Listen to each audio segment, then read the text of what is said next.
Assalamu alaikum, dear students. I hope you all are fine and okay, and you must have attempted your test very well. And I hope you score very well and get selected into medical colleges. I'll explain the English and logical portion of the test by marking the key and telling you the reason why a particular option is correct. My medium of communication will be English and Urdu for better understanding. The first statement is punctuate the given sentence correctly. The teacher asked, did you complete your homework? तो इसका correct answer क्या होगा? इसका correct answer होगा option B. The teacher ask के बाद comma आएगा, फिर जो रिपोर्टेड स्पीच है उससे पहले हम इन्वर्टेड कॉमास लगाएंगे और उसके एंड में भी इन्वर्टेड कॉमास लगाएंगे, और जो क्वेश्चन मार्क होगा वो इन्वर्टेड कॉमास के अंदर आएगा, और जो first letter of the first word in inverted commas होगा वो कैपिटल लेटर से स्टार्ट होगा. तो इसलिए जो बी ऑप्शन है, did you complete your homework, वो करेक्ट है. ए इसलिए गलत है क्योंकि उसमें इन्वर्टेड कॉमास नहीं है. सी इसलिए गलत है क्योंकि इन्वर्टेड कॉमास में डिड जो है वो स्मॉल लेटर से स्टार्ट हुआ है और लास्ट में क्वेश्चन मार्क भी नहीं लिखा गया. और डी भी इसलिए गलत है क्योंकि क्वेश्चन है तो क्वेश्चन मार्क भी नहीं है और इन्वर्टेड कॉमास में भी आंसर नहीं दिया गया. 178 में जो करेक्ट आंसर है वो है A, let's meet at Sarah's house after school, क्योंकि ये करेक्टली पंक्चुएट हुआ है. बी जो है वो गलत है क्योंकि उसमें सारा का जो सारा के बाद एपोस्ट्रोफी एस नहीं लिखा, एस एपोस्ट्रोफी लिखा है, जो कि गलत है. इसी तरह सी इसलिए गलत है क्योंकि लेट्स जो है वो कॉन्ट्रैक्शन है लेट अस का, तो लेट और एस के बीच में एपोस्ट्रोफी आनी चाहिए, जो कि यहाँ पर नहीं दी गई है. और डी इसलिए गलत है क्योंकि लेट्स मीट के बाद कॉमा लिखा है, which is absolutely unnecessary here, right. 179. Do you usually take a bus blank the market? The correct preposition is to, क्योंकि to जो है वो destination show करता है, ठीक है. 180. He has been working blank this project for 2 weeks. So अगर हम किसी एक्टिविटी की बात कर रहे हैं जिस पे हम काम कर रहे हो, so we use on for that. So working on this project. 181. Identify the sentence that contains as an error in word order, style और vocabulary.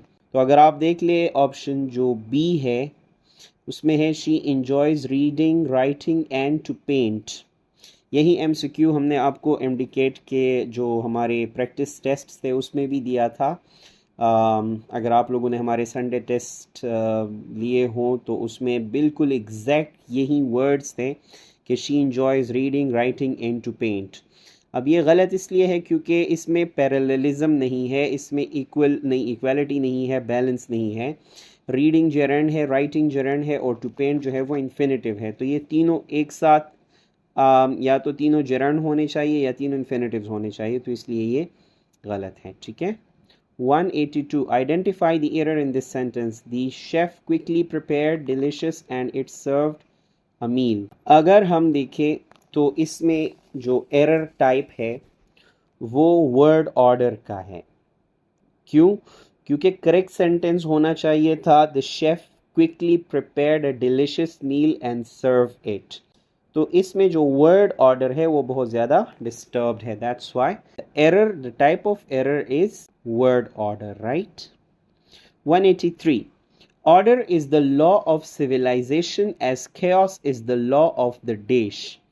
The most appropriate word to fill in this is, so इसमें आना चाहिए D, wilderness, right? chaos जो है वो अक्सर wilderness की context में यूज़ होता है. एक wilderness एक ऐसी जगह जहाँ पर ऑर्डर ना हो, जहाँ पर सिविलाइजेशन ना हो, जहाँ पर डिसेंसी ना हो, तो वहाँ पर chaos होता है. So D is the right answer. 184. Blueprint is to architect as algorithm is to dash. तो करेक्ट आंसर इसमें आना चाहिए प्रोग्रामर. algorithm जो है वो एक की है जिसको प्रोग्रामर्स यूज़ करते हैं, जैसे ब्लूप्रिंट को आर्किटेक्ट्स यूज़ करते हैं. सही है. 185 में आपको पैराग्राफ दिया गया है और उसके बेस पर आप लोगों ने उससे एक स्टेटमेंट इन्फर करना है. सो पैराग्राफ जो है वो आप खुद रीड कर ले। अब इससे हमें देखिए कि पैराग्राफ से हम क्या अखज़ कर सकते हैं, A B C D. So the correct answer है busy schedules and lack of motivation are barriers to regular exercise. अगर आप पैसेज को देखें तो इसमें लिखा है despite these benefits many people find it challenging to maintain a consistent exercise routine due to busy schedules and a lack of motivation, right? अब 186 में है which of the following words is a synonym of meticulous? meticulous कहते हैं बहुत ज़्यादा careful बंदे को, जो कि बहुत ज़्यादा एहतियात से काम करता है, बहुत ज़्यादा एक्यूरेसी से काम करता है, तो इसका सिनोनिम होगा precise. A person who sells goods and services is a dish. वो पर्सन जो सर्विसेज देता है या चीज़ें बेचता है उसको वेंडर कहा जाता है, ठीक है। 188, अच्छा आपको कुछ स्टेटमेंट दी है। The detective noticed a subtle change in the suspects tone when he asked about her whereabouts on the night of the crime, which hinted at something more significant. What does subtle most likely mean? subtle का क्या मतलब है, ठीक है। Dramatic change तो नहीं हो सकता, नोटेबल ऑब्वियस भी नहीं आ सकता, तो स्लाइट चेंज। देखिए मैंने आपको इंडिकेट की क्लासेस में भी हमने आपको बताया था कि वोकैबुलरी में आप क्या क्या करें कि 2 या 3 वर्ड्स को देखें कि अगर वो सिमिलर हैं तो ऑब्वियसली वो 2 तो हम सेलेक्ट नहीं कर सकते। जिस तरह अब ऑब्वियस और नोटेबल ये दोनों सेम है, ड्रामेटिक भी इसके साथ आता है, ठीक है। तो तीनों हम नहीं ले सकते, तो इसलिए हम फोर्थ ऑप्शन स्लाइट लेंगे जो कि करेक्ट भी है। इसी तरह despite the complicated situation she remained blank calmly assessing her options before deciding. So 189 में जो करेक्ट आंसर है वो है कंपोज्ड, ठीक है। कंपोज का मतलब होता है काम, कंट्रोल, जो कि इस कॉन्टेक्स्ट में बिल्कुल ठीक आ रहा है। 190 find the synonym of elated. अच्छा यहाँ पर भी वही तरीका, वही ट्रिक अप्लाई करनी है जो मैंने आपको क्लासेस में बताई थी कि अगर आपको 4 ऑप्शंस दिए हैं तो उनमें से 2 या 3 ऑप्शंस को देखें कि क्या वो सिमिलर हैं मीनिंग में या नहीं। तो देखिए कंफ्यूज्ड और नर्वस ये सिनोनिम है एक दूसरे के, बिल्कुल सिमिलर मीनिंग के हैं। फिर डिसअपॉइंटेड भी इन्हीं के साथ आता है, तो ये तीनों तो हम नहीं ले सकते। So obviously we will take overjoyed, क्योंकि इलेटेड का मतलब होता है बहुत ज़्यादा खुश, overjoyed. 191, choose the sentence with the correct tense and sentence structure. He is going to the market yesterday. देखिए he is going future है तो yesterday तो गलत हो गया। I had been waiting for the bus and it arrives, अब past है और present को mingle किया है तो ये भी गलत है। She will finish her homework before she went to bed, अब will future है, went past है तो ये भी गलत है। They were playing football when it started to rain is obviously correct, ठीक है, क्योंकि past continuous एक ऐसा action शो करता है जो continue होता है और बीच में दूसरा action हो जाए। 192 choose the correct sentence. So 192 में जो correct answer है वो है C. My father was talking to his friend on mobile phone when I fell from the bicycle. ठीक है, when I fall, A में fall आया है जो कि present है तो गलत हो गया। B, my father is talking to his friend on phone when I fall from the bicycle is absolutely wrong, ठीक है। इसी तरह D, my father was talking to his friend on mobile phone when I am falling, तो past और present को mingle किया है जो कि गलत है।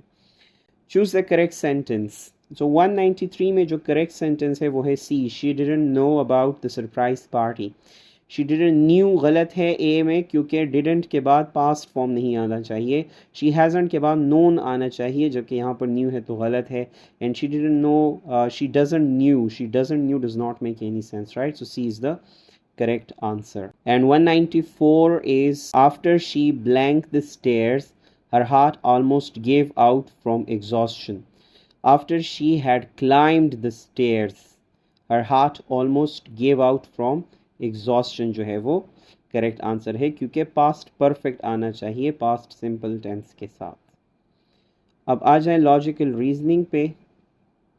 A store offers a 10% discount on all items. After applying the discount, the price of an item is rupees 450. What was the original price of the item? अच्छा, I don't know कि MDCAT वालों से ये गलती हुई है या क्या वजह है कि इन्होंने ये MCQ जो कि प्योर मैथमेटिक्स का है इसको लॉजिकल रीजनिंग में दे दिया है, जबकि लॉजिकल रीजनिंग में इस तरह के MCQs नहीं आते या लॉजिक का इससे बिल्कुल भी ताल्लुक़ नहीं है। ये प्योर मैथमेटिक्स कैलकुलेशन का सवाल है, तो कैलकुलेशन बेस्ड क्वेश्चंस का लॉजिकल रीजनिंग के साथ क्या लेना देना। This question must be challenged कि ये क्यों लॉजिकल रीजनिंग में दिया गया है।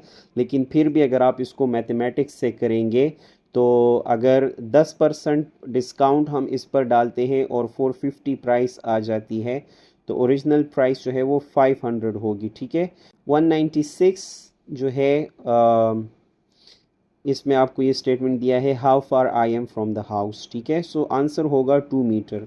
जब हम 10 मीटर ईस्ट वॉक करते हैं और फिर नॉर्थ करते हैं और फिर 12 मीटर वेस्ट करते हैं, चूँकि 2 मीटर ज़्यादा है इनिशियल 10 मीटर ईस्ट से। ठीक है, सो फिर पूरा डिस्टेंस जो हमारे घर से होगा वो 2 मीटर वेस्ट का हो जाएगा। ठीक है, so 2 meter is the right answer. 197 बहुत ज़्यादा इजी है कि if A is greater than B, अगर ए बी से ग्रेटर है और बी सी से ग्रेटर है और डी ए से ग्रेटर है, सो आंसर क्या होगा कि B is less than D. जो सी है हमारे पास वो करेक्ट आंसर होगा, क्योंकि डी जो है वो ए से ग्रेट है और ए जो है वो बी से ग्रेट है, तो इसी तरह डी जो है वो बी से भी ग्रेट ही होगा। ठीक है, 198 मिसिंग टर्म। देखिए 15 के बाद 14 आया तो 1 माइनस हुआ, 14 के बाद 12 आया तो 2 माइनस हुए, 12 के बाद 9 आया तो 3 माइनस हुए।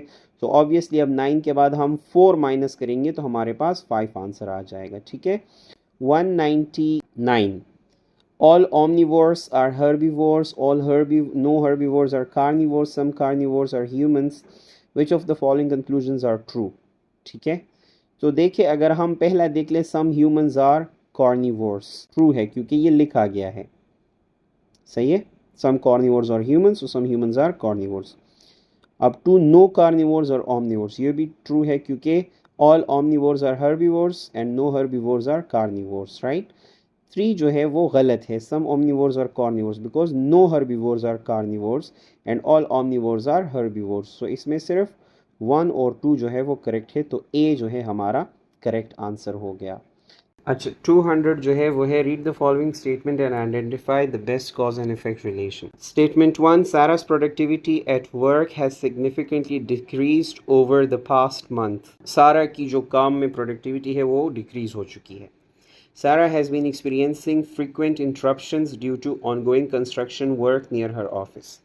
बहुत ज़्यादा इंटरप्शन वो फेस कर रही है क्योंकि ऑनगोइंग कंस्ट्रक्शन की वजह से, जो बाहर कंस्ट्रक्शन हो रही है उसके घर ऑफिस के बाहर, उस वजह से।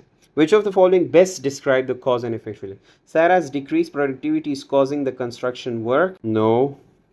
The ongoing construction work is causing Sarah's decreased productivity। बिल्कुल ये सही बन रहा है क्योंकि फ्रीक्वेंट इंटरप्शन हो रही है बाहर से, जिसकी वजह से उसकी काम में रुकावट आ रही है। Sarah's productivity was already decreasing before the construction।